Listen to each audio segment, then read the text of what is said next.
board members and residents, I'd like to call to order our regular board meeting for Monday, February 27, 2017. I'd ask that you please rise for the Pledge of Allegiance. I pledge allegiance to the flag of the United States of America and to the republic for which it stands, one nation, under God, indivisible, with liberty and justice for all. Mr. Witt, will you please take the roll call? Mr. Batkins? Here. Mr. Batanti? Here. Mr. Servil? Yes, here. Mr. Tominello? Here. Mr. York is asked to be excused. Mr. Witt, here. Mr. Verkest? Here, thank you.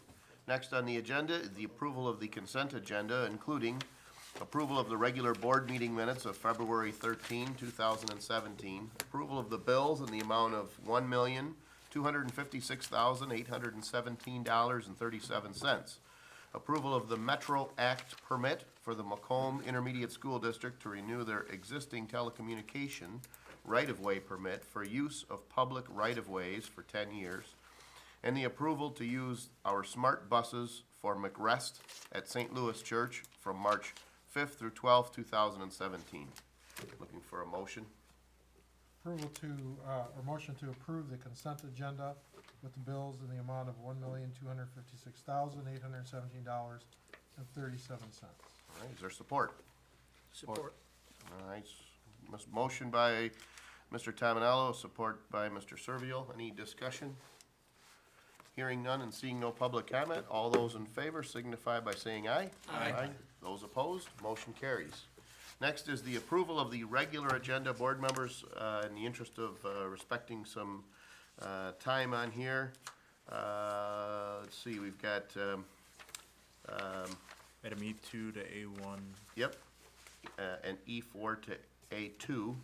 And then I would like to add to the agenda as item E2, a discussion regarding storm drain cleanout work and funding. Make a motion to approve the regular agenda with the changes of moving E2 to A1, E4 to A2, and adding the addendum storm drain cleanout discussion as E2.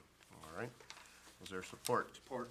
All right, got a motion by Mr. Witt, with support by Mr. Batkins. Discussion, board? Hearing none and seeing no public comment, all those in favor signify by saying aye. Aye. Aye. Those opposed, the motion carries. Thank you, board. Next is announcements. Board members and residents, the Harrison Township Parks and Recreation Committee will be hosting a bowling night Saturday, March 11th from 1 to 4 p.m.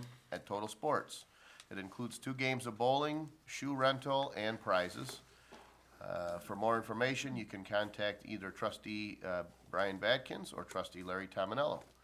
And if you were interested in helping to volunteer for the Parks and Recreation Committee, please contact our supervisor's office, 586-466-1445. We are in need of volunteers for Parks and Rec.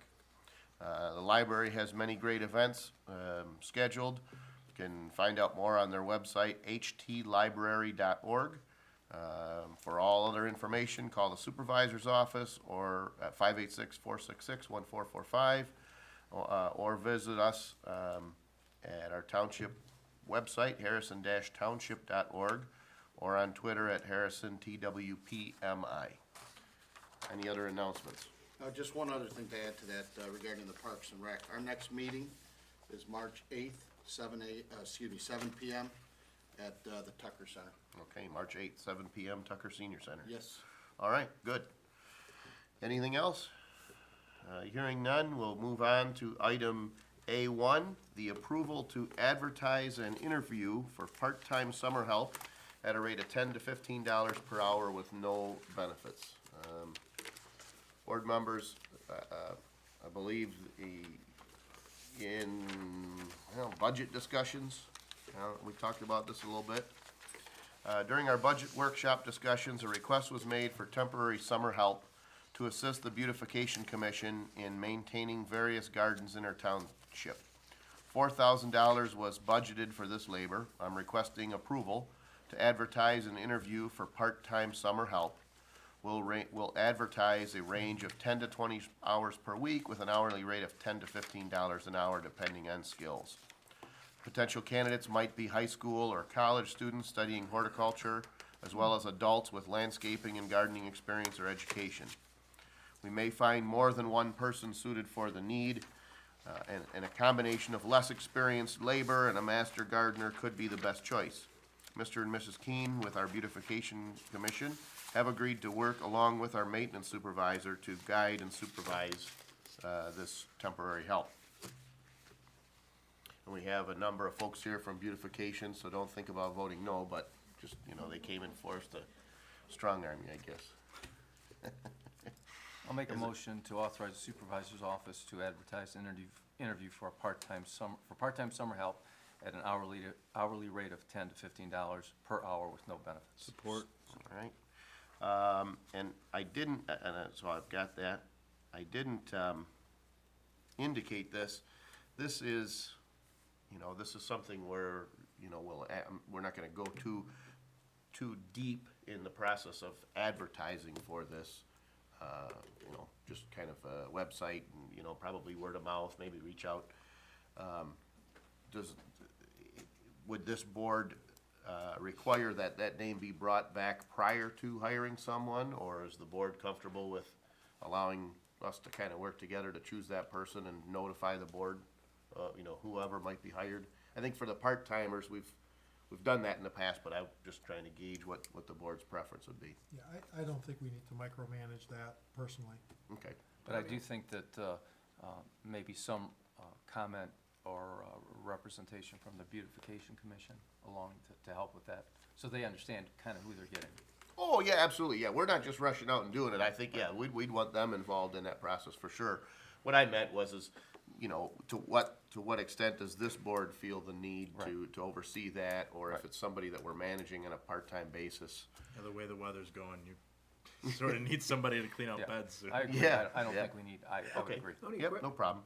The only question I'd have, Ken, is if something were to happen and you hired someone that wasn't working out, is that a problem, No, terminating that person? no, we have, they're at-will employees, so there isn't a limitation in terms of that, they're not I don't union or anticipate that organized. happening, but No, but, you know, certainly sometimes when you're looking for, you know, sometimes you hire a young person, they're all excited, and then it turns out that, well, they're busy this day, or they don't show up. I mean, that can happen with part-time exactly help. what I was thinking. Yep, and, we hope that's not the case, but if that were to be the case, yeah, we've got the freedom to be able to, you know, terminate that person and hire someone else. So is the motion gonna be changed to supervisor's office to advertise, interview, and hire? If that's, yeah. and The that- ultimate decision to hire always comes back to the board for final approval. So I mean, eventually we will be doing the official hiring. He can bring them on beforehand, but we always have to hire. Technicality. Yeah. Right.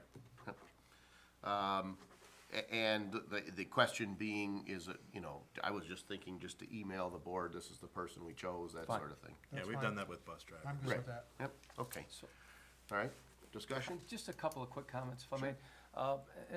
I guess the main reason I'd like to just say a couple of things is because during the summer when I was out walking around, we got, you know, some questions about the gardens and the Beautification Commission. So just, what I'd like to say is that there are some 17 gardens that have been created by the Beautification Commission. All but 2 of those have been completed at no cost to the township. In addition to that, the Beautification Commission has spearheaded and got the funding for the sculptures in the township. Right now, they're also working on an anti-litter campaign. These efforts go beyond aesthetics in the township. I think they add to our civic pride, and they help send a message that we care about our community. I mean, if you think about sitting at the corner of Crocker and Metro Parkway, and instead of looking at weeds and debris, you're looking at a garden, a statue, and hopefully a lot less litter going forward. And I think that what you really need to consider is the curb appeal of something like that. We all know the value of curb appeal, and what more curb appeal can mean to property values. And I think that what happens here is that what goes on and the efforts of the Beautification Commission add to civic pride, they add to our curb appeal. And what I consider is this allocation is really an investment in that for our community. Absolutely. So I felt that I wanted to say that to thank the Beautification Commission, but also to send a message to our residents that it's about more than just gardens. Excellent. Yep. Any other comments, discussion? Hearing none and seeing no public comment, we have a motion by Mr. Batanti, support by Mr. Witt, to authorize the supervisor's office to advertise an interview for part-time summer help at an hourly rate of $10 to $15 per hour with no benefits. We will proceed with the hiring and bring back a name, notify the board of who it is we might, or what person or persons we might hire for that, those positions. All those in favor signify by saying aye. Aye. Those opposed, motion carries. Thank you. And thank you especially to the members of the Beautification Commission and all the work that you do to make the township look so good. Thank you. Thanks for coming out tonight, appreciate it. Grateful for the support. Thank you. Next on our agenda, item A2, was originally item E4. Board members, we have interviewed several candidates for the building inspector position.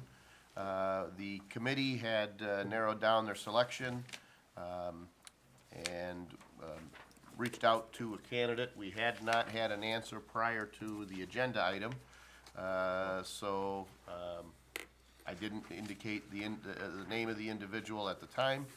However, since then, we did make a decision for a recommended hire, and I emailed that information to all the board members. So at this stage, we're recommending that we hire James Harris. Mr. Harris is here today.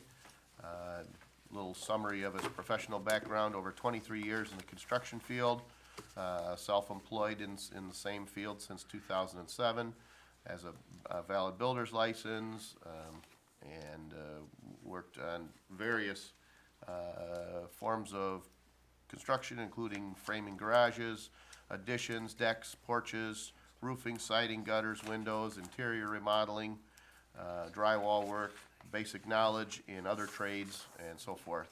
Mr. Harris has already gone out and received, I think, what is referred to as a provisional building inspector's license. And we believe that he would be a good fit in the building department. He's here today, in case anybody here this evening, in case anyone has any questions. He came out to the meeting. Make a motion to hire James Harris for the position of building inspector at the contract rate of $22.48 per hour, or $46,759.73 annual salary, plus benefits subject to a physical drug test and the completion of a successful 90-day probationary period. Support. All right. Motion by Mr. Witt, with support by Mr. Tominello. And as we've discussed in the past, well, we went through that interview process and we felt that Mr. Harris was the right person for the job. That 90 days probationary period is about 5 months on the calendar. It's 90 working days.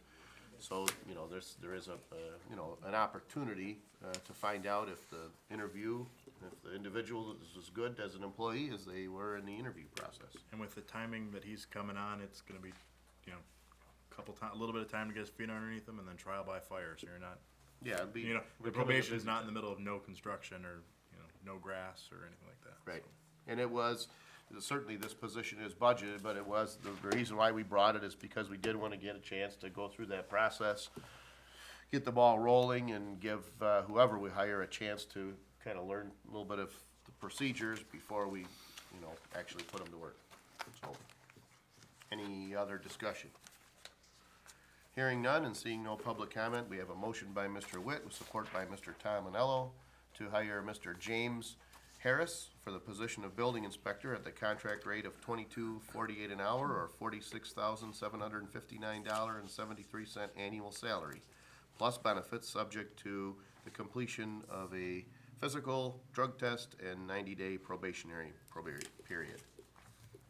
All those in favor signify by saying aye. Aye. Those opposed, motion carries. Thank you, Ward, and thank you, Mr. Harris. So, Andrew will talk to you in the morning about getting everything started. Thanks. Next on the agenda, item B1, board members.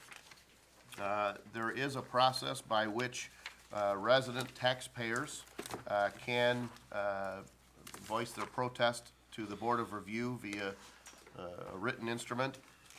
While we have allowed this in the past, and we're quite certain that a resolution has been passed, we weren't able to locate that resolution, and the General Property Tax Act requires that in order to allow taxpayers to protest to the Board of Review in writing, we need to have a resolution. So attached is a resolution that's been prepared that would satisfy the act that we would like to adopt to make sure that we're all legal in allowing for folks to protest in writing.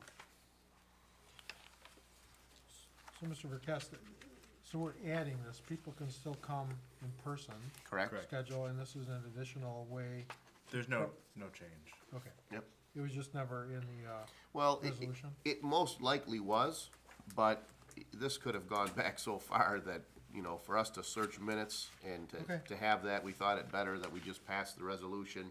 It's likely a duplicate, but if someone were to question it, we just wanted it in place. understood. All right? Any discussion, or is there a motion? Make a motion to make this resolution to allow residents, taxpayers to protest to the Board of Review in writing. All right, is there support? Support. All right, motion by Mr. Servio, support by Mr. Badkins. We had a little bit of discussion about it. Is there any further discussion? Hearing none and seeing no public comment, Mr. Witt, will you please take the roll call? Mr. Servil, Yes, Mr. Batkins? Yes. Mr. Batanti? Yes. Mr. Tominello? Yes, Mr. York is excused. Mr. Witt, yes. Mr. Verkust? Yes. we don't need to read this then. No, it isn't Normally necessary. resolutions are, No, that's correct. All right, good. Next on the agenda, item C. Board members, we have been short one member on the firefighter pension board since 2014. Mr. Batanti served on that board from 2004 to 2014 and was a valuable asset to the board. I recently asked legal counsel for the firefighter pension system if there was any conflict with appointing Mr. Batanti, since he is also a member of the Board of Trustees. I was informed that there is no conflict. There's nothing that would prevent us from having two board members. And as a reference point, on our employee pension board, both Mr. York and I sit on that board, so that would be another parallel where we have two board members on the other pension system board. Mr. Batanti's background in banking and his exposure to investments could once again aid the firefighter pension board. Therefore, I'd recommend that the board appoint Mr. Bill Batanti to the firefighter pension board for a term to expire on November 20, 2020. I make a motion to appoint Mr. Bill Battani to the firefighters pension board for a term to expire November 20th of 2020. All right, is there support? support, All right.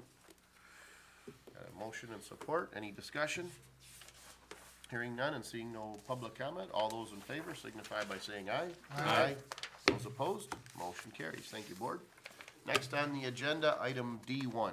We didn't move it up, but I thought we would get there pretty quick, so got Mr. Newmer here. Yep. Mr. Witt? The expansion work at the senior center is nearing completion. As of our last progress meeting, they said barring something unforeseen, they're looking at a total completion by March 15th. So as we get to that, it's time to start looking at the next phase of the project, which is the driveway bus loop modifications. This will create that bus loop underneath the covered entry that we've installed, and it improve the remaining parking lot for handicap parking. Currently, because of the way the parking lot's designed, it's just a large rectangle. You have a dead corner on the one spot right in front of the senior center that you end up with a car parked crooked blocking people in. And then the buses, to be able to get as close to the door as they can, pull across 3 handicap spots to be able to get their bus as close to the door, because they have handicapped individuals on there who they're trying to shorten their walk. So this will allow for a direct drop-off for the bus right there. It'll put handicap parking right in front of that loop with a dedicated walkway. We'll install curbs to limit where cars can go. So it should create a better way for people to park and get into the senior center. At this point, what we have before us tonight is a proposal from Wade Trim for the design, permitting, and bidding of the project at a lump sum cost of $5,500. The scope of services includes the topographical survey, all the permitting through the Department of Roads, bidding in compliance with the CDBG requirements. Once that goes out to bid, it will come back to the board for final review and approval for selecting that contractor. The actual work itself for the installation of the driveway is gonna be paid for by the block grant. We have $56,677 set aside from last year's allotment to cover the cost of construction for this. But the $5,500 tonight would come out of the grant fund, essentially. Okay, Mr. Newmer is here in case there's any questions, or is there just discussion, or is there a motion? I'll make a motion to contract with Wade Trim to provide design, permitting, and bidding services for the senior center driveway modification project at a lump sum cost of $5,500. All right, is there support? Support. Discussion? I just got a couple things. This 56,677, what's our confidence level that that will cover the cost of the project? Originally, we had budgeted $60,000 for the cost of the project based on a rough estimate that Dave had done back in 2016. Okay. And if it goes over, I know that when we doing the senior center, I think when we first got in the office, there were some rebidding and reprocessing, and, you know, as that price climbed, because your folks aren't free, you know, you were working at trimming it down a little bit, to get the price down. So that additional cost, if it comes in over this, would we be looking at the same thing? Would there be additional cost to go out again for bids? The only reason we had to go out rebid the project was because of some irregularities in the bidding. So, you know, we're hopeful we don't run into that, Yeah, but if it does come back, we'll bring it back to the board and sort of lay it out from there. Right, when we did the senior center, we actually bid that project 3 times. I know. From I know you did. When we did from the first to the second, there was a significant reduction in scope because of the price. And then from the second to the third was because of a irregularity in the bidding. The low bidder on the second bidding cycle left out some items on their bid and indicated that they wanted to add that back in. We looked at it and thought it was reasonable, but the county said that they wouldn't accept it, and we had to bid it out again, so we ended up putting it out for a third bid. But to another point to get to your question, and this happens often when we've got a certain budget that we're trying to work within. You know, with the block grant money, you wanna spend all of it, but you don't wanna spend $1 more. But you also don't wanna leave any money on the table either, so we Right. try to really design the project to fit.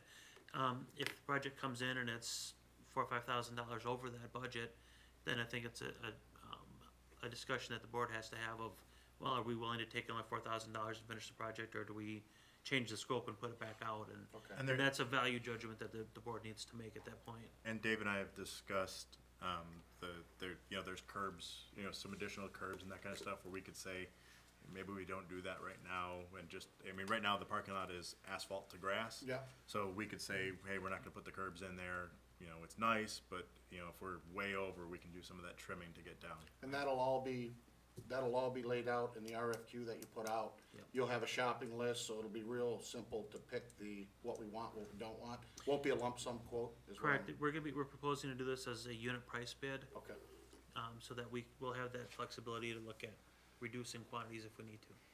best time to get it cheap is the first time, right? Yep. So, okay, thank you. Dave, didn't you just tell me before the meeting that other people have a say in whether or not the way we want to proceed is the way that they'll approve it for the block grant funds? We need to have the documents that we prepare need to be approved by the county, because the way that the block grant funds flow down from the federal government, they come to the county, the township's not a direct recipient, you're a secondary recipient. So the block grant money comes to the county then distributes it to the communities, that aren't direct recipients. So what part would they care about? Only probably the approach is The- all they're concerned No, about. the only thing they care about is the bid documents. Well, right. They've already approved the project in principle, so what they're, in this phase of the project, what they're looking at mainly is whether or not you're ticking off all their bidding requirements. So, part of the requirements are you have to contact the list of women and minority-owned businesses that they provide. It has to go through the county's procurement process, so we actually have to essentially borrow the county's, you know, I don't know, they have access to a site, so we have to borrow their access to that site to post it on there, to check the box, and we have to make sure that we provide all the accurate wage information with when we put the bid out, so they'll give us that, so that's what they're checking for at this point. And typically what'll happen is, right before we go to put the project out, we'll put all the project documents together and the bid documents together, whatnot, send them to the county, they'll approve them, they'll bless them. And then right before we put it out to bid, we have to send it back to them again, and almost 99 times out of 100, they change the wage determination on us. So then we have to issue that out as an addendum after the project gets bid. Because the wage determinations come out every, I don't know, 2, 3, 4 months, depending on how quickly the economy is changing and what the federal government feels that those people should be paid today versus tomorrow. Okay. Any further discussion? Hearing none and seeing no public comment, we have a motion by Mr. Tominello with support by Mr. Batanti to contract with Wade Trim to provide design, permitting, and bidding services for the senior center driveway modifications project at a lump sum cost of $5,500. All those in favor signify by saying aye. Aye. Those opposed, motion carries. Thank you, Board. Thank you. I got 2 D1s in Big winner. there. Yeah. All right, next item on the agenda, item D2, Mr. Witt. Yes, Board. Currently, as you see before you, our board packets are prepared by hand, they're papered. And this ends up being both time-consuming and cumbersome, not just for the clerk's office, but for the individual departments who prepare items for the agenda. On average, it takes in excess of a day or two for the clerk's office to prepare each agenda packet. This excludes, again, that time in the departments where they're putting agenda items together. I know from personal experience in the supervisor's office, those agenda items, putting that together with doing all the copying and that kind of stuff can end up taking an entire day of your time. In order to do this more efficiently, we went out and got pricing from 3 companies that provide software, which provides an electronic process for creating that board packet, the distribution of it, and then also minute creation. Those minutes, it's an all electronic thing, so as we're voting here at the meeting, I can click the boxes and it starts preparing the minutes right as we're going.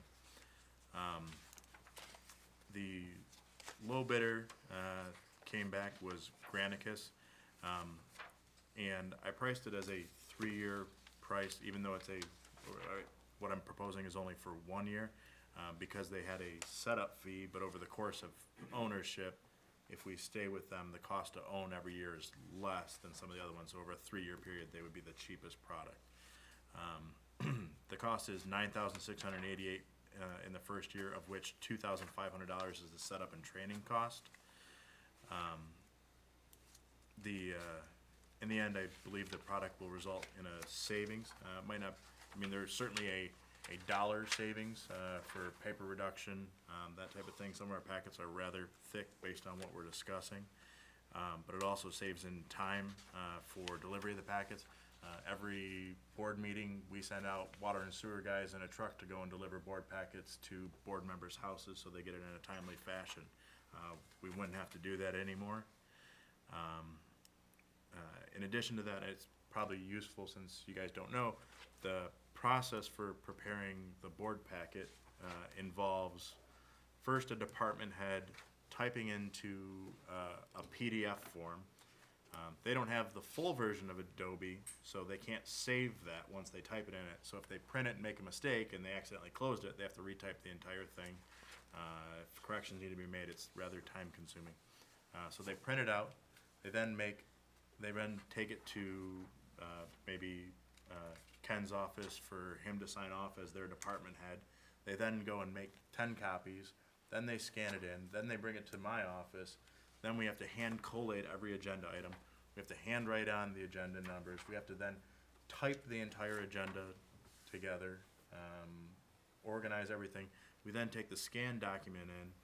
We have to then organize that into a PDF and merge all the documents together into one, send it out. We email it down to the deputy supervisor. The deputy supervisor then takes it, tries to reduce the file size, puts it up on the website, and over the course of time, it's rather time consuming. We have to put them in the board we have to put them in the folders. We have to go and get them, like I said, water and sewer then goes and delivers a couple of them out. And that's assuming we don't have any changes where somebody might come in at the last minute and say, hey, I need to add this item, and then you have to go back and renumber every agenda item because you have to slip it in the right spot. So in the end, it usually takes our office 2 days based on, not constantly, but over the course of 2 days, it takes up the majority Yeah, of your day time. of labor spread across 2 days. Yeah, Yeah. yep. So Not then to mention the individual labor in each department. each department as they're preparing it. So what's nice about the Granicus software is that what somebody does is they sign in, they go and type everything into the form. We can make it look very similar to how our items look now. They'll create the forms as any way we want. So when somebody types it in, we design the workflow. So again, if it needs to go to the supervisor, it pops up in an email. He can click on the email from anywhere. He can click on his cell phone, pull it up and say approve, recommend a change, on a tablet or whatever. He can access it and make sure that he does that. Once he does that, it proceeds in the workflow to the clerk's office, and then to create the agenda, we just drag and drop and set everything. Soon as we get everything set, we hit distribute. It automatically goes to every person on our distribution list as we create it. You can have a private distribution list. Let's say there's something for closed session that we want to go to the board only and the attorney. It'll automatically just go to them. If we have a public one that redacts that information, that'll then automatically go out to, we have a group of people that always receive our board packets. So that'll automatically email them out to them. And it'll also automatically go on the website. So something that would have taken hours of time takes one click. They then handle all the hosting for that information on our website. They'll create a page, dump it on our website, and it'll look exactly like our website. It seamlessly fits in. There's a lot of Did you mention savings something about hosting online or? Yeah, they host all the agendas, all the board packets, and then once you create the minutes, it'll also host the minutes there as well. That's included in the price. That's included in the price. And those board packets, as they stand now, and you might see this, from time to time, almost in a historical context, I'll look back at a board packet to say, what did we do, or what was that document, or what was in there. But these are all scanned documents, so you can't necessarily highlight and copy and paste from old board packets because they're graphic scans and not necessarily actual text documents. This, of course, would maintain the value of that board, so the item you get, the board packet you get, and our history going forward would be a little bit more useful. And searchable and all that. Right. The other nice thing is that there's unlimited licenses with the software. So if it's something that planning commission or the zoning board is interested in adopting, and I spoke with the building official, there's a lot of communities that don't get blueprints anymore. They get a little thumb drive and they say, here's our stuff for planning commission, here's our stuff for zoning board, based on the scope of the project and that type of thing. So we can use it with that. We can use it if, beautification saw a need where they wanted to be able to do that. We can extend that to anybody. And again, you control everyone's access through permissions, so You wouldn't feel bad about saying, you know, like, hey, beautification is a thing. You don't have to worry about somebody coming in and deleting the township board stuff because they don't have access to it. In the end, and I was speaking with Mr. Servil about this earlier, does it eliminate a person? Does it, you know, say we're gonna get rid of a person? No. But what it allows us to do is use our time for something better for the public. Right now, we're limited on usually Mondays and Tuesdays and sometimes Wednesdays when we're doing board packets as far as when we can do passports. You know, we have to tell people no, we have to turn people away. So that would free our time up to be able to do that kind of stuff. Allow us to do some more of that value-added stuff once you're, you know, not doing the other work for the board packets and that type of thing, so. A couple of questions. Yeah, sure. Number one, right now, we have a cutoff time for putting something on the agenda. Sounds like this will streamline it, so is that gonna move that date closer to the meeting, or is it gonna stay the same? You know, I wouldn't think we would move it. You know, I mean, I think our goal is always to give as much time for individuals to be able to review the packet and get information. Just because, you know, if you have questions, it doesn't make sense to do it on Friday and it's difficult Well, to I get. wasn't thinking that, I was thinking maybe a day or two. Right, but it's not, but because of the way we, just because of sometimes that we don't get packets out to you guys until maybe Wednesday afternoon, you know, you end up with a pretty short window if you know, you only really have 2 days to be able to come in or call and ask questions. This would actually give you packets, hopefully, you know, hopefully Monday afternoon, assuming we get everything from, you know, department heads. You'll have greater opportunity to be able to, you know, I know the packets are thick and you guys aren't doing this full time where you can say, oh, I'm just gonna sit at my desk and read the board packet. This will give you guys an opportunity to have more, shots at being able to get through the packet earlier, so. Another question is there any other obvious benefits to the residents other than what you mentioned about freeing up your help for doing passports, processing passports, or other things that they may do at the counter? Sure. Long-term, there's, it's an easier interface for people to get the information from the website than what we currently have. So there are a lot of people that'll ask for board packets or old information, so that would limit the need for them to do like FOIAs or requests for that type of information. There's also a module in here that allows for our cable, our video to be connected Indexed, sorry. to the minute-making process. So when we moved to this item D2, I'd click on my tablet or computer and mark that we started D2, and then that would interface with the video. So if somebody said, I wanna know what happened on item D2 on February 22nd of 2017, they'd click on the link and the video would skip right to that point. So they, while our minutes are simply, you know, a brief conversation of what happened and then the motion, that would allow them to see the entire history and all the discussion and comments made, so. When you say they, residents will be able Anybody, to that would be access this? hosted on the Because right website. now, we host it on our server, and if you make changes, like you were saying, then it may not be reflected in that, but the main advantage would be if we go to that other module, that, Yeah, and that's something, you know, Mr. York has talked about, you know, expressed an interest in adding when he does some of the other upgrades to the facilities. So that sort of balls in his court on that one. But I think that would be something that would be a big value add for people. And again, I think in the end, this is more about being open to, having those board packets always available to people. Right now, that's information that goes up for the agenda, but then it comes down once we move to the next one. And I can also see it as a good way for, you know, our citizen planners and our zoning board members to be able to get information and that kind of stuff. So I think there's some other advantages for people, so. well, I just had someone that has Dish or something ask me today how the perfecting amendments ended up, because they couldn't see it. Sure.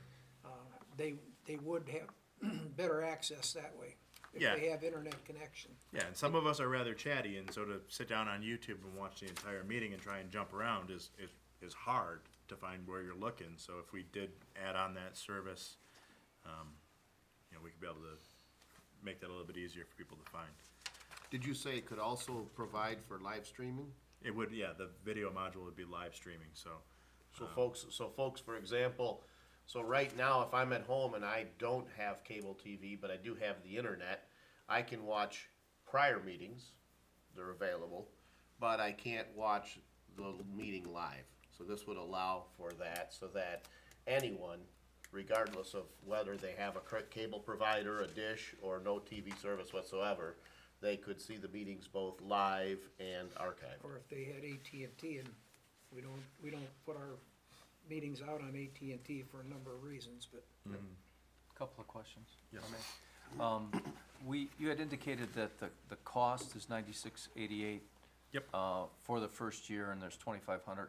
So it goes to 7188. So that's what I was gonna, so Yeah. after that, do we Yeah. have a contract beyond that, or was it a 3-year contract? You know, or and how's that gonna work? she said their pricing hasn't really changed that much. It's based on, the way they price everything is based on population size. So tonight I'm only bringing 1 year. I didn't wanna sign a 3-year contract Okay. because there's other options. I mean, really, any of the softwares that I looked at, I could use, and they probably serve us well. This one came in as the lowest price, but I don't wanna lock myself in for 3 years. I think I can figure out whether it's a lemon after a year, and Okay. if I need to change, Good. I don't wanna be locked in. Good point. The other question I have, Mr. Wood, is will we require an internet connection during the course of a meeting to look at our agenda items? You And the only can- reason I no. ask that is, obviously, I would hope that we don't get stalled out in the event that there's a problem. Sure. Or something is slow that evening. I'm just wondering how that will work. Yeah, they can set it up so it automatically, if you had for trustees, they have a way to set it up so it automatically will download. If you would have to open it once and, force the download, and then it'll be, hosted locally on whatever device you're looking at it on. And maybe that should then become, I know I'm getting down the road on No, it, it's fine. but as long as there's a way to do it, we can incorporate that into a possible procedure then. Yeah. I just want to avoid the situation where it happens all the time. Well, Internet's down, internet's slow, can't have a meeting, or it impedes the meeting. Yeah, so internet here would really be the chokehold, as far as whether or not Right. we'd lose Comcast, who our provider is. Granicus guarantees 99.98% uptime for their server. They use AWS for their stuff, so, I mean, really, 99.98 is probably low. They're probably much higher than that. Can't get too much higher. Yeah, but AWS is No, I'm- crazy, yeah, I I'm mean, as just far as uptime. So, that would be the choke point, but that was one of the discussion items, was to make sure that there was a way to replicate it down. Okay. So nobody was caught with nothing. Good, I don't know good. why you wouldn't wanna download it to your hard drive on your device. Mm-hmm. Save it for posterity, as long as we get decent-sized hard drives in the equipment. Sure. And then we also talked about, I'm sorry. No, go ahead. We also talked about availability of history, so we could go back, or going forward, there'll be history available. Yeah. And I guess my question then becomes, in terms of access to other documents, that might come in when we talk about Yeah, we- laptops, but, Probably touch on all right, thank you. Okay. I did notice here under the annual subscription, Well, that's the That's other. that's another brand. that's Yeah. the other? Yeah, there's 3 quotes there. Okay. Yeah, I gave you each of the 3 companies there. There's the Granicus, the Acela, and Novus. Yeah, Mr. Witt chose the one with bigger pictures, the ones with I a like- lot of words. I He like seemed to steer pictures. away from Yeah. that quote. I don't know if that says anything, but. So there's no cost if we opt out of this after the first year. Correct. He said it's cloud-based, so we don't have to pay to get our stuff out of the cloud. We own the information, and they would provide a data dump, so we can migrate to someplace else. That was one of my questions, to make sure you don't wanna fight somebody for your Well, that- information. yeah. The only downside And would yet- be, Oh, there you the go. only downside would be you're spending $2,500 setup and training. If you go to another company, they may require a similar fee. Yep. So, Yeah, I think this is, not unlike, some other things. I wonder to myself what a board packet was like, in 1925 or 1950 or They what that probably process bought the was. actual bills and set them there and everyone looked at them. Right, but over time, someone Cursive. said, hey, we can scan this and we can copy it, or gosh, we can, email it. Oh, this is crazy. This is, as you read through this literature, this is software designed for municipalities just like ours. So, let me just say, I admire the time and appreciate the time that Mr. Witt put into this. There's a certain part of me that says, if you've offered this product and you've done it for any length of time with decent references, chances are you've added the features that boards and commissions and city councils, much like ours, have wanted over time. So I have every reason to believe that probably any of these providers are probably good. We're choosing the one that's probably the most reasonable as far as cost goes, but this is, to me, a logical next step in what municipalities are gonna do.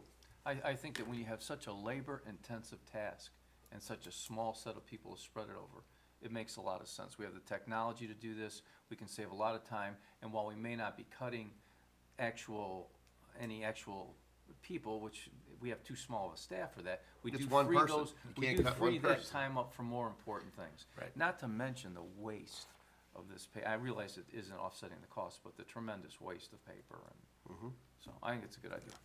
One other point to mention, Mr. York has been talking about this particular brand for years, so I assume that was part of your decision-making process. You were aware of that, I assume, right? I mean, there's a lot of different companies.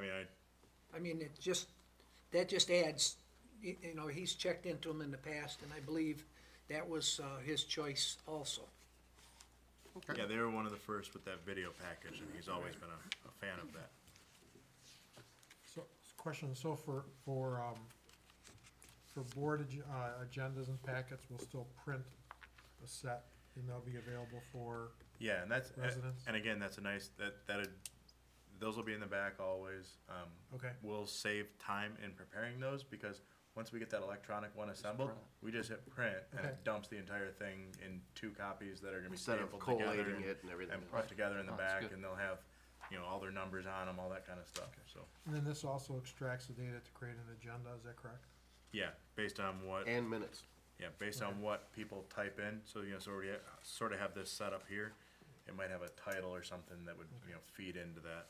And then Actual. so you also talked about PC and ZBA. I'd really be interested in seeing if we can leverage this tool for PC and ZBA for both minutes and agenda items, as long as, with packets as well, because those packets get delivered just like our board packets do. Yep.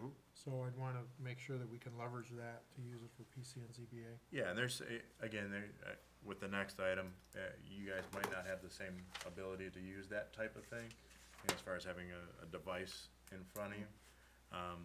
But But at least to it be able to gets get the- it at gets the home and packets get to it, the people. yeah, absolutely. Right, okay. And again, like I said, I spoke with Mr. Condon, he was excited about that possibility. Okay, great, thank you. He said we're sort of backwards when people come in, like, oh, you want that many blueprints? So, Sure. yeah. All right. It's a fair amount of discussion, but is there any further discussion, or is there in fact a motion on this item? Make a motion to contract with, how's this pronounced? Granicus. Granicus at a cost of $9,688 for the first year to provide electronic board packet creation and minute software. All right, is there support? Support. All right. I got a motion, a support.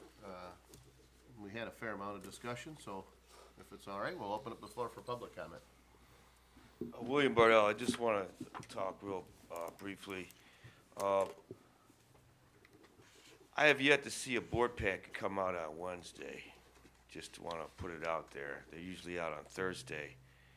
And I noticed on one of that middle bid that they were saying, well, you could change your board packet an hour before the meeting. I would sure hope that, for the sake of transparency that we all seem to be talking about, that you do not change any board packet past Wednesday. And I would like to see a board packet out by Wednesday. I have not seen a board packet out on Wednesday.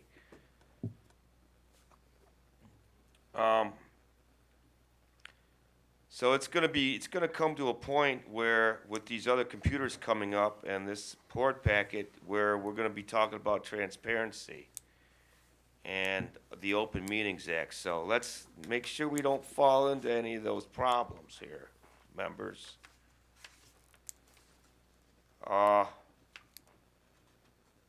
So again, if the board packet comes out on Wednesday and it's not changed after that, I don't have a problem with it. I will have a problem if the board package is changed and the residents don't have, 5 days to look at the packet. So that's gonna be a problem. So if you put it out on Wednesday and you leave it alone, I don't have a problem with that. But I will have a problem if that board packet gets changed after it comes out. I will have a problem with that. And we'll talk about the computers when that comes up too. We're gonna talk a little bit about transparency. Thank you. If I could comment on that? Well, hold on. We're seeing no other public comment. We'll close the floor for public comment and move back to board comment. Mr. Servio? Yes, to comment on the residents' questions about that. That's why I was asking about if it could be moved closer, because the turnaround time should be 1 or 2 days less. But as I see it by board policy, we're not supposed to add anything unless it's an emergency type item, and we usually do that at this meeting. So, it's still gonna be better if it's put out there 2 days ahead of time as a change in the agenda. That's still better for you than it is to come to the meeting and find out there's something been added. It's not supposed to be added unless it really is truly emergency, so. Yeah. Well, certainly, this body, this board, has the right to modify its agenda, so that Correct. it isn't right or wrong to change an agenda, it's our freedom, but in the interest of transparency, I agree that it should be avoided, unless there's some time-related need to add something or to modify the agenda. And I And think- truly, the ability for software to allow you to change the agenda in and of itself doesn't mean that's what we should or shouldn't do, right? It's, Well, and there's a different set of rules. The purpose of the ability to modify it's not the agenda per se, the agenda's set, that's part of our policies. It's the backup material or maybe what the cover sheet says. If you remember, the item that we did is item A2. The supervisor wanted to get it on the agenda because of a timeliness issue and being able to get the person hired, but at the time, he didn't have the information for who that individual was going to be. This software allows us to seamlessly push out that updated information as soon as it's available. And again, the supervisor wouldn't have to recreate that front sheet. He would just go in, open it up, type over the blank, put, in this case, James Harris, and it would just update. Then attach the resume. And he would drag and drop the resume, it would attach. It doesn't matter what file format it's in, it just goes right on and attaches. So now, 2 years later, when you'd say, who was that fellow we hired back in February, and you click on it, you're not looking at a board packet with a blank name, you have the So information. it's not the agendas that change, and we do have the board packets out by Wednesday. We've moved our staff meetings to Wednesday afternoon, and we have board packets in front of us. Yeah, but there is an additional process, I think that the resident might be referring to, so in addition to all of the current publishing and scanning, then that scanned document needs to be condensed and uploaded to the website, and which is just one more step. Correct. Which further lengthens that process, so it could be that you could have a board packet on Wednesday, but perhaps it isn't uploaded until the end of the day Wednesday or Thursday morning, perhaps, so. Further discussion? Hearing none, we have a motion by Mr. Batanti with support by Mr. Servio to contract with Granicus at a cost of $9,688 for the first year to provide electronic board packet creation and minute software. All those in favor signify by saying aye. Aye. Those opposed, motion carries. Thank you, board, and thank you, Mr. Witt. I know there was a fair amount of time in researching this, and appreciate that help. So next on the agenda, item D3. Mr. Witt? In order to take full advantage of what the board just approved, I went and contacted our IT provider, SYO, to provide new computers for both the three full-time officials as well as the trustees. For the full-timers, this would replace our existing computers. which include a 12-year-old laptop for the supervisor and an 8-year-old laptop for myself. And as the treasurer has reported, he has a underpowered desktop on his desk. We're looking to replace those with Microsoft Surfaces. This would be both our office computer and our computer to bring here. The old laptops we use them as a reserve for both election purposes. We have those electronic poll books, so those would be available for us to pull out of the closet if we have something go down. We can grab something else off the shelf, bring it out, put it in. And also, we're actually going to use one of the laptops as soon as we get the Surface in to be able to move over to the temp that's in accounting instead of buying her a computer. So it will right away be in use in the township. So it's not going in the trash. It's got some usefulness to it, but we won't be wasting. We had those priced out for the full-time officials. We tend to, as you see, we tend to keep our computers for a long time, past what you might see in the private sector, because we try and stretch every bit of life out of them. So we went with a little higher end product for that, so we'd sort of be future-proofing ourselves for 8 or 12 years down the road. Also, I asked SYO for pricing for laptops for the 4 trustees.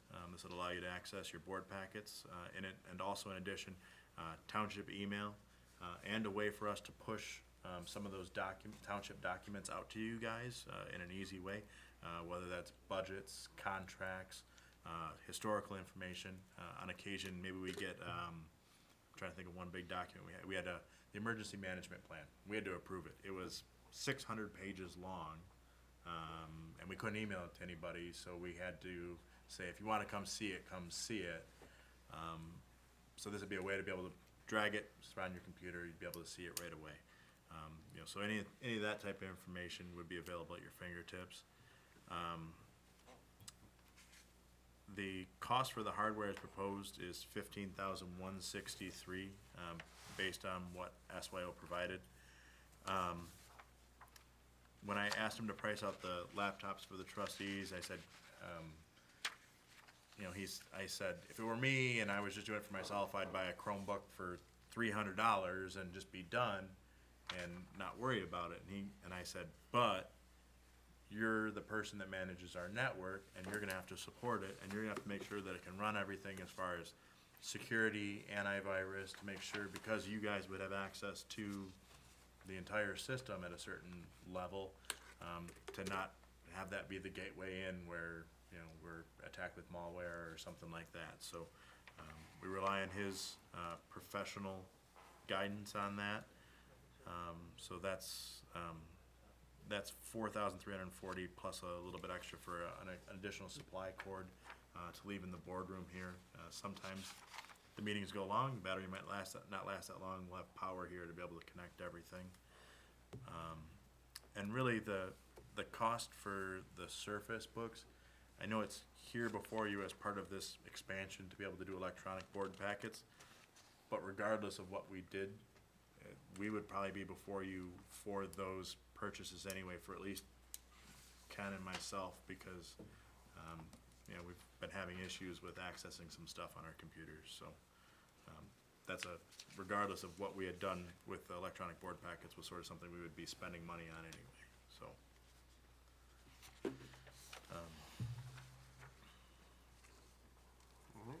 Is there a discussion?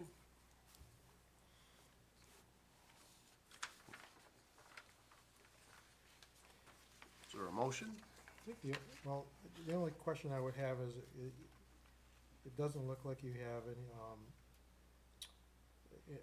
a mouse appliance for the, oh, 4 trustees. you'd like a I don't mouse? have a problem with that, but I think you should ask the other trustees if they've used the laptop without a mouse appliance, because, sometimes that becomes cumbersome if you're not used to it. Yeah, absolutely.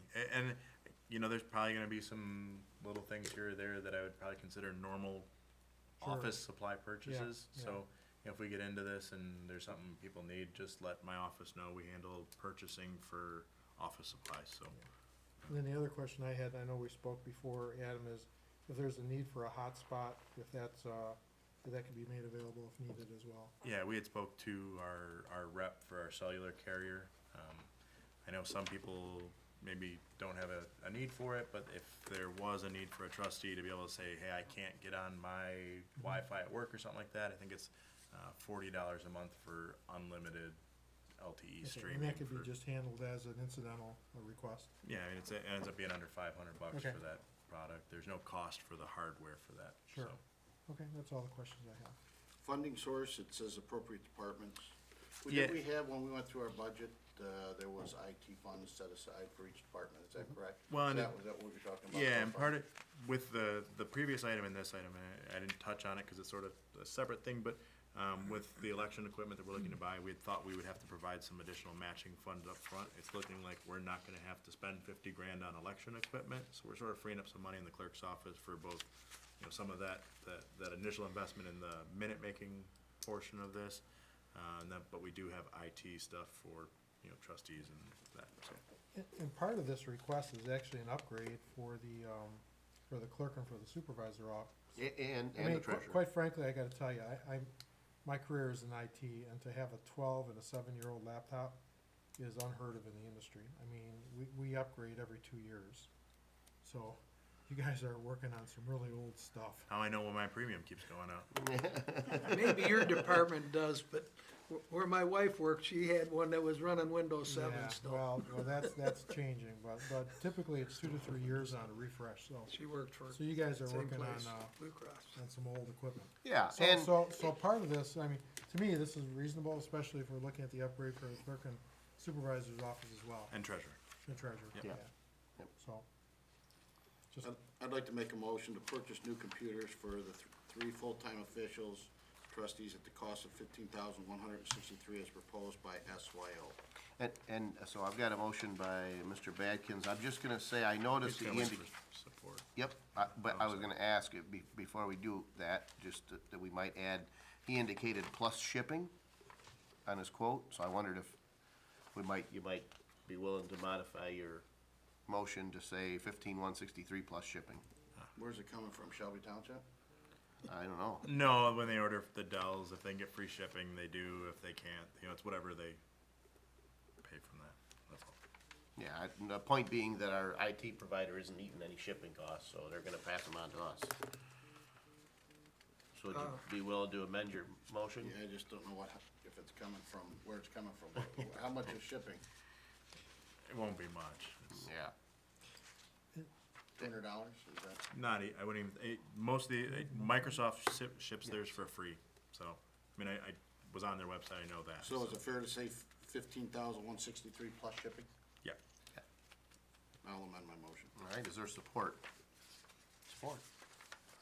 All right, and then discussion? go ahead. I do have a question.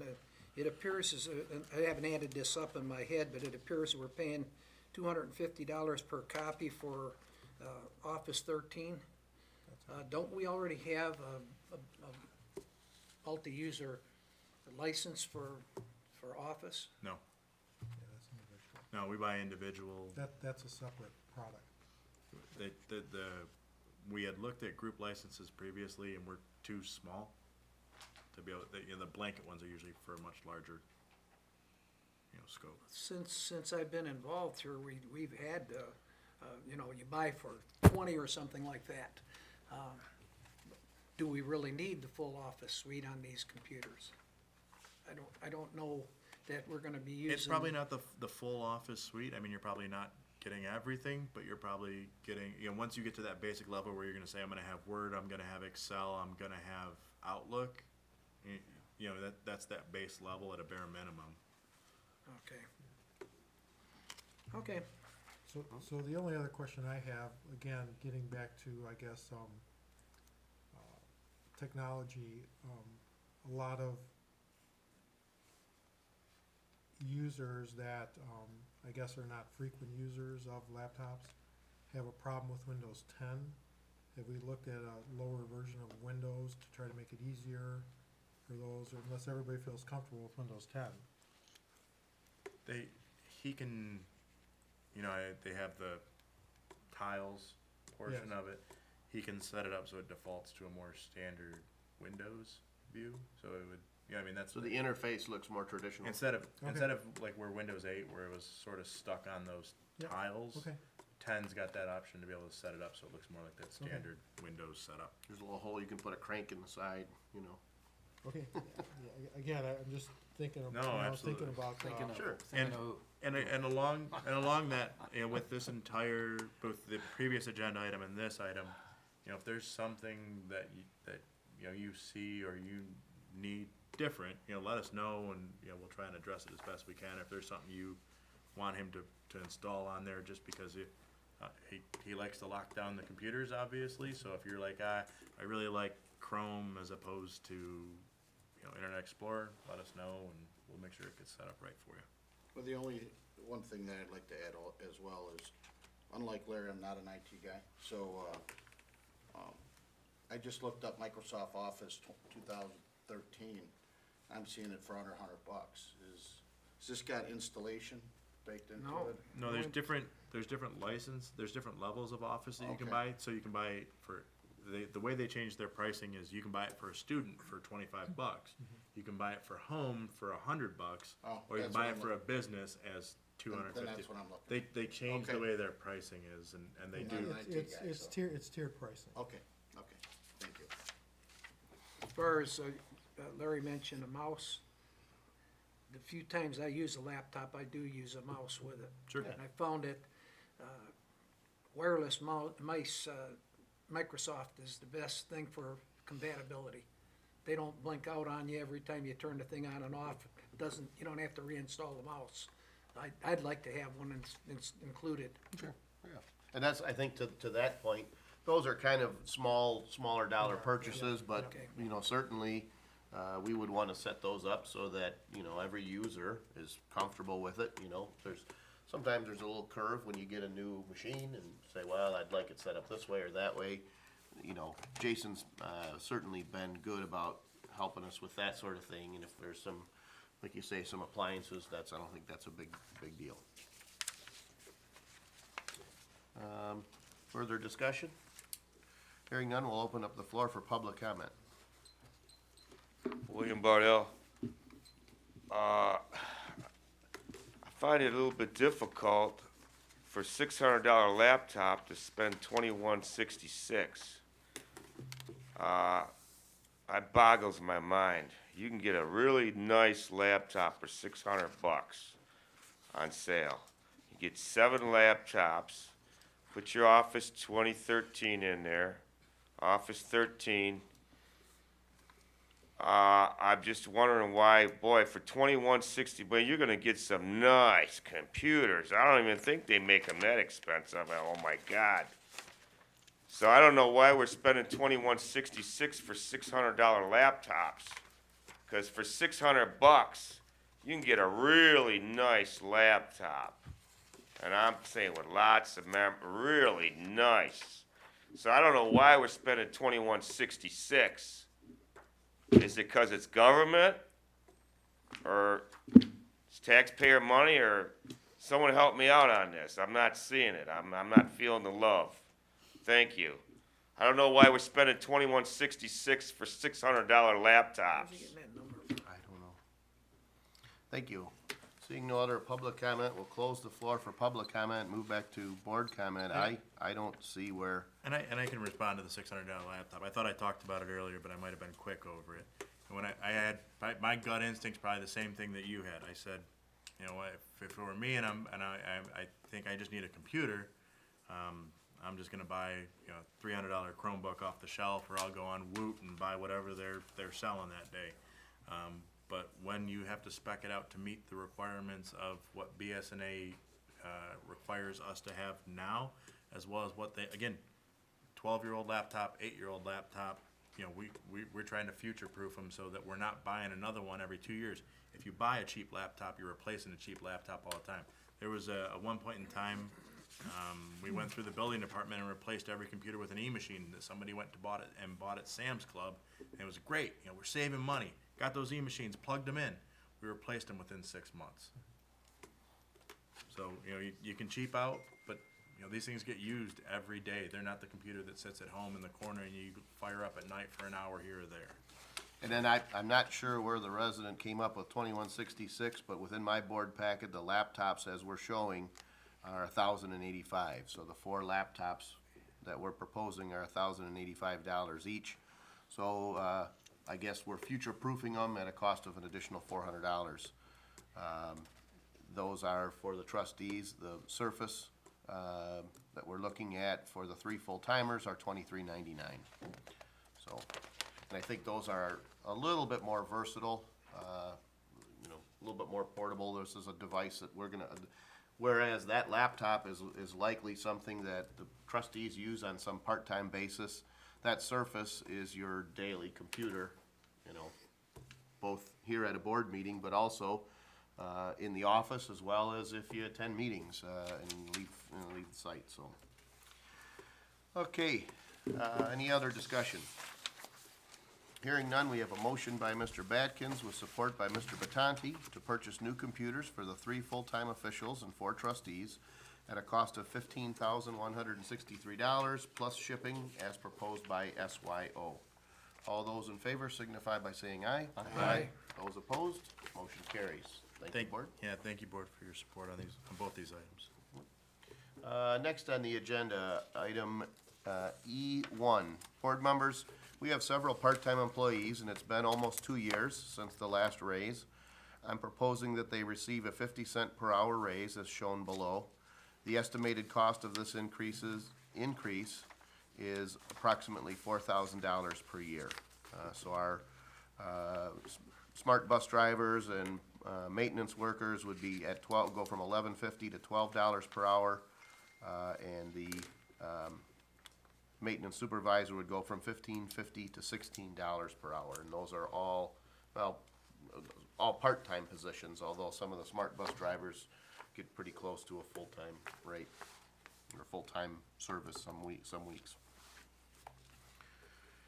Discussion or a motion? Motion to revise policy 2.15 regarding part-time, temporary, emergency, and seasonal employees by increasing the hourly rate by 50 cents for 6 positions, which is the water and sewer maintenance worker, data entry basic, clerical, advanced clerical office position, smart bus driver, parks and grounds maintenance worker, and parks ground maintenance supervisor effective the next pay period. All right, is there support? Support. All right. Discussion. Hearing none and seeing no public comment? Oh, is there public comment? I'll open the floor for public comment. William Bardell, last time you gave this raise, you also gave the cable operators the 50-cent raise. That was a couple years ago. Just wondering why the cable operators aren't in this raise. Because again, when the smart bus driver got the 50-cent raise 2 years ago, the cable operators also received a 50-cent raise, and I would ask the board to consider that as for the board's pleasure in also giving them the 50 cents. Thank you. Thank you. Seeing no public comment, we'll close the floor for public comment, move back to board comment. I appreciate the resident bringing that forward. I have to say, after you say that, I do remember something like that, but as we are, as a matter of habit, what do? We look at our old board packet, and it isn't included. I have no problem with that idea or concept. I think I'd rather go back, research that, and bring that to a future board meeting than just make that motion. But I think on its And I think we should also modify our actual policy so that cable operator position's in here. That's part of the Correct. reason it doesn't get caught. It isn't in there, right? That's true. So let me go back and do a little bit of research on that and bring that at a future meeting. Certainly not because I don't think it's a good idea, but I want to make sure that we're thorough and we make sure maybe something's missed there. But I'd rather have this board make an informed decision on that. But on its face, it seems like a reasonable thing to do. Someone might just be angling for a little extra camera time from Wally there. Any other discussion? I'd just like to add that I ran for this office based on my premise was pennies add up to dollars, but at least with the grounds maintenance worker and the grounds maintenance worker supervisor, we get more than our money's worth out of those people. They're jacks of all trades. They do whatever we ask them to do, and we save a ton of money by using them. I assume that these other people are the same way. The bus drivers are making quite a bit less than the school bus drivers make. That's Of true. course, they don't have to put up with the children on the bus either, but Well, there's challenges at every level, and these smart bus drivers provide an unbelievable level of service to a segment of our population that is pretty dependent. And I've heard stories shared by some of those smart bus drivers where they're caregivers at some point. I mean, they're regularly calling on people that are, some of whom are marginal members of our society. So you're absolutely right. There isn't anyone on this list that doesn't really do a pretty big service for a very reasonable price, even with the increase. Further discussion? Hearing none, we have a motion by Mr. Tominello with support by Mr. Servio to revise policy 2.15 regarding part-time, temporary, emergency, and seasonal employees by increasing the hourly rate by 50 cents, for 6 positions. Water sewer maintenance worker, data entry basic clerical, advanced clerical office position, smart bus driver, parks ground maintenance worker, and parks ground maintenance supervisor, effective next pay period. All those in favor signify by saying aye. Aye. Those opposed, motion carries. Thank you, board. Next is item E2. We did move, or the original item E2 up in the agenda, but I'd ask that in its place, we add a discussion regarding drain cleanouts. Board members, as you may have seen or read or heard from me in discussion, you're not gonna take care of this one first? well, that's E3. Okay. Yep. The change in the Public Works office has resulted in a much different interface between our township and the Public Works office. The new Public Works Commissioner, Candace Miller, has really hit the ground running and real transparent, and her staff has interfaced with us to look at ways they can help. So one of the first things we were talking about was the Beechwood Pump Station and the related drain cleanouts. And you may recall that originally when we looked at the Beechwood project, we looked at including in there a line item for some clean out on the Vanderdebuff or other related nearby drains that feed into that pump station. I reached out to the office. They set up a meeting here, brought a couple folks out, and began the discussion of saying, well, instead of including that cost, how about if we put some of our maintenance workers to work in the township cleaning out those drains? So we were certainly receptive to that. We sent out a notice to everybody. We walked some of the drains. They've done clearing of woody debris so far. They removed at least one dump truck full of material, in addition to the labor and so on and so forth. The Public Works office, to my surprise at least, to a certain extent, doesn't necessarily have equipment. I just assumed that they would have this whole, body of equipment. So along with the workers and pickup trucks and things like that, they'd have backhoes and skid steers and, excavation equipment. That's not the case. They primarily outsource that work to a group of subcontractors that they work with. They've begun cleaning the Vanderdebuff from North Point Parkway, which would really be, if you think about the large detention pond that's right near where the pump station is, if you imagine that the other end of that Vanderdebuff is right across the street here, the condos that are across from the high school, there's a kind of a nice, really nice, well-groomed section of that drain that runs between the condo development. So that's just about the head of the Vanderdebuff, and it runs all the way to the detention pond. So as it passes under North Point Parkway, there's a section of woods between the Willowwood Apartments and Metro Parkway, and that area has a lot of woody debris that's fallen. The drain has meandered its way through there, but we were there when it hadn't rained for several days, and it was still a pretty steady flow. So our thought is the more that we can get that drain to flow, and the more that we dewater everything upstream, again, the more capacity that the whole system has. In that area, they approached me today, actually, Mr. Farlini, who is working on this project and working for Public Works. So on that section from Hazel to North Point Parkway, which has a fair amount of detention itself, there's quite a bit of woody debris in there.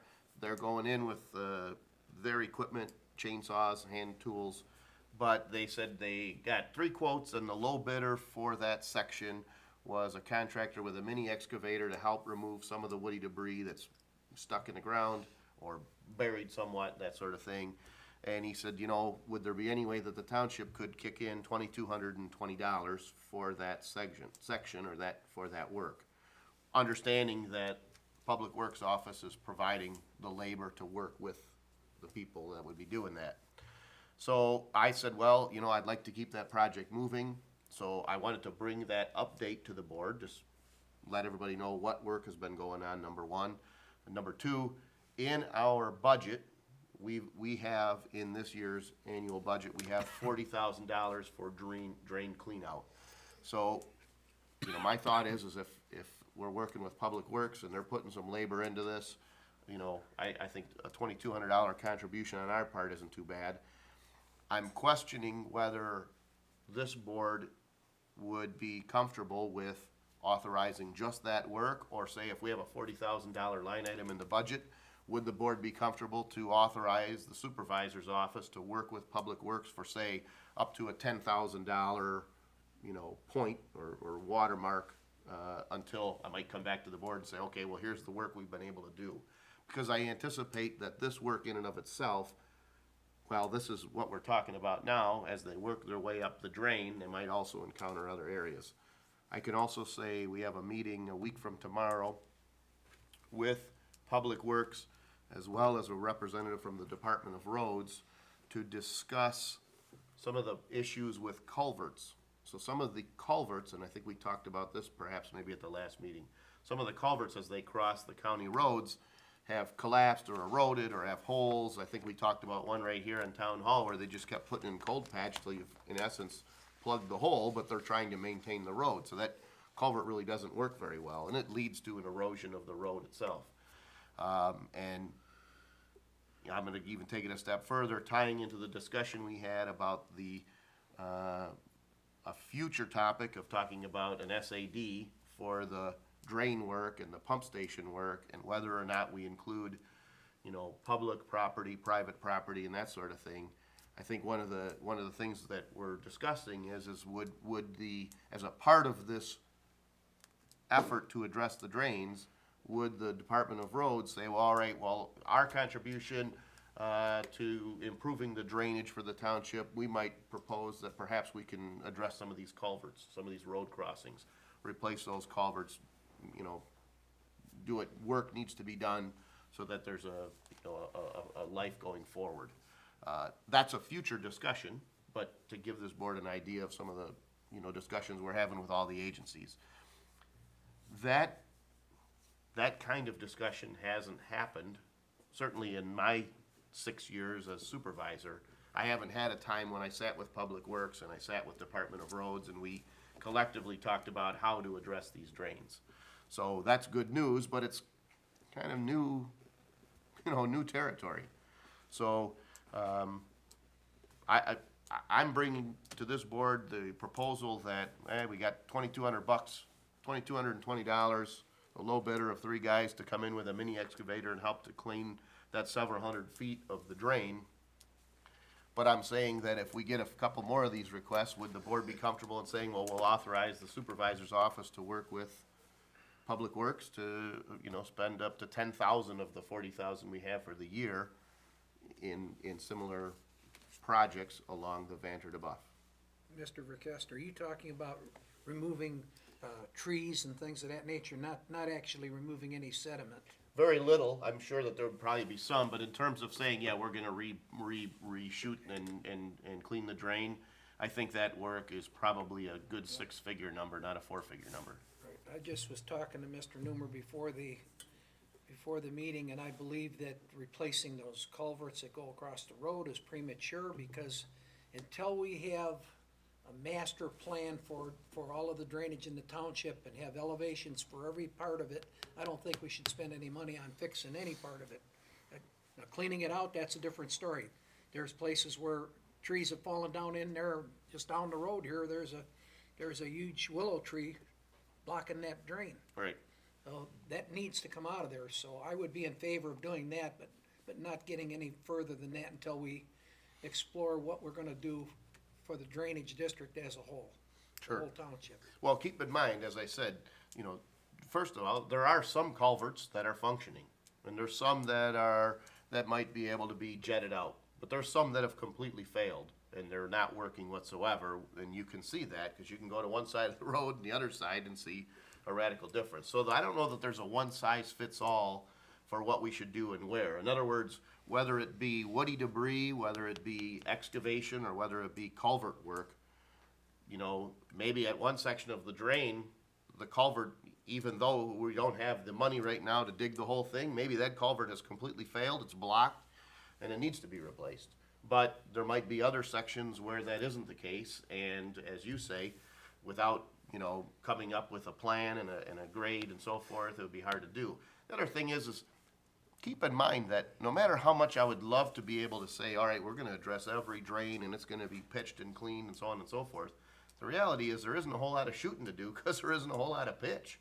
I mean, it's a relatively flat, level system. There isn't a lot of drop. But, you know, the system's probably, some of those culverts are probably 60, 70 years old. Sure. They didn't have GIS. They put them where they thought they might be. They might be as much as a foot off of where they should be.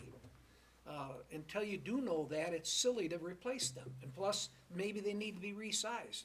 The one down the road here may be too large. It's not carrying that much water. I don't know. You know, there needs to be some more work done on that stuff before I'm willing to spend any dollars on it. Right. I think what I heard, and maybe I heard wrong, but I think it'd be silly, I agree, I think it'd be silly for us to pay for that. But if Department of Roads is gonna do it for free, and they're going right now, I'm not gonna say, hold on, I'm gonna do some work, I'm gonna say, go. You know, Yeah. and again, get done what we can get It's done. not free, Along- it's not along- free though. You're talking about a horse trading there, which I don't think we should get into right now. I'm not talking about horse trade, I'm not making any deal on anything right now, I'm saying go do work, and they're gonna do work. Right. I mean, we ultimately have a decision to make on They're something not else gonna down the road. replace those culverts right now, are they? I don't know that. I just say there's a meeting a week from tomorrow where we're gonna meet with Public Works and the Department of Roads to talk about some of those things. And the Cadillac option would be to have a fully, completely engineered drain from one end to the other. But there may be, and I also agree that putting in a culvert at the wrong elevation is just throwing money away. But working with Public Works and utilizing the knowledge of the existing staff that do this work in other communities and have done this work on other drains, you know, there may be some option in between. There may be a little bit of, you know, maybe a lower level of engineering, but some consideration to what is an appropriate level. The reality is, I can talk about what the elevation is at one end and what it is at the, you know, if I go the elevation here and I go to the Beechwood pump station, it doesn't necessarily mean that I have a whole lot of pitch. There's just some areas where debris has fallen in, leaves and garbage have built up, and it's almost like a beaver dam. We're talking about at this point just cleaning that And I stuff. agree, that's the low-hanging fruit, and I believe that you have a good idea that Mm-hmm. maybe $2,200, it might be gone in a few days, and then you have to come back, and we don't have a meeting for another week and a half.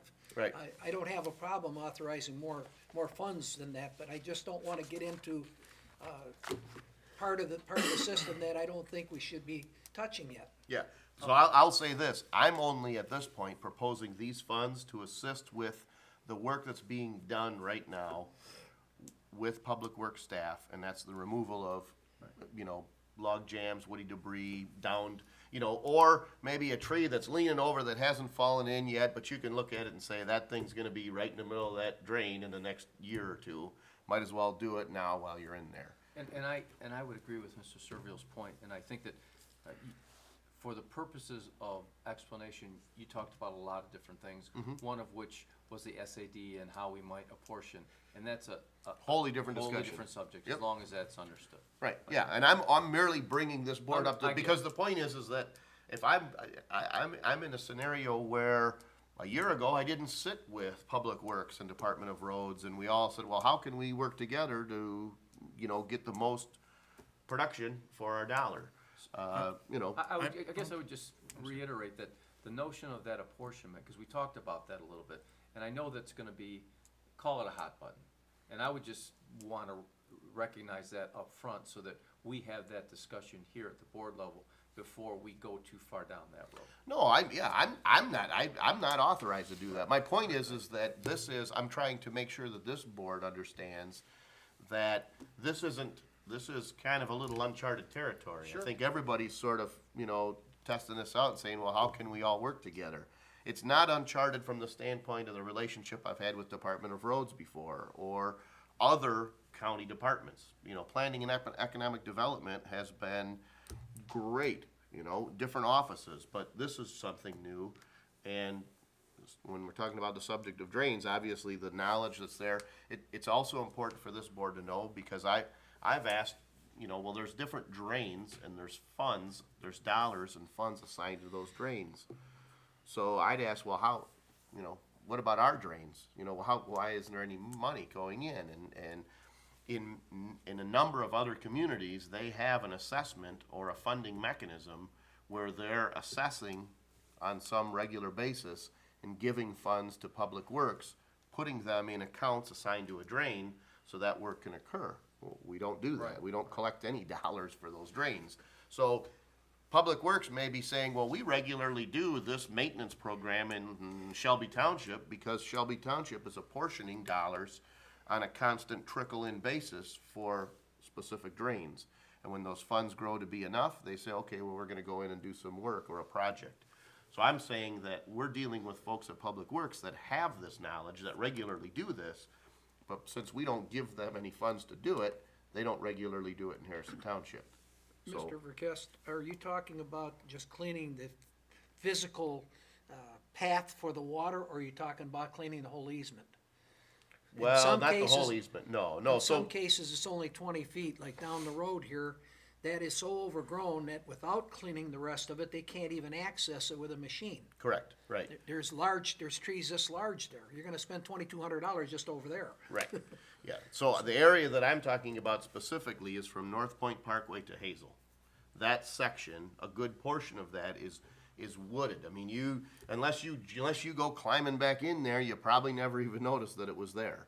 But it's a pretty wide section of the drain, and there are trees in the drain, and there are trees leaning in the drain, both of which need to be removed. But the ability of guys to do that by hand is somewhat limited without a little piece of equipment. So they're saying, we can knock a couple trees, get a piece of, a mini excavator back in there and help to pull some of this debris out of the water.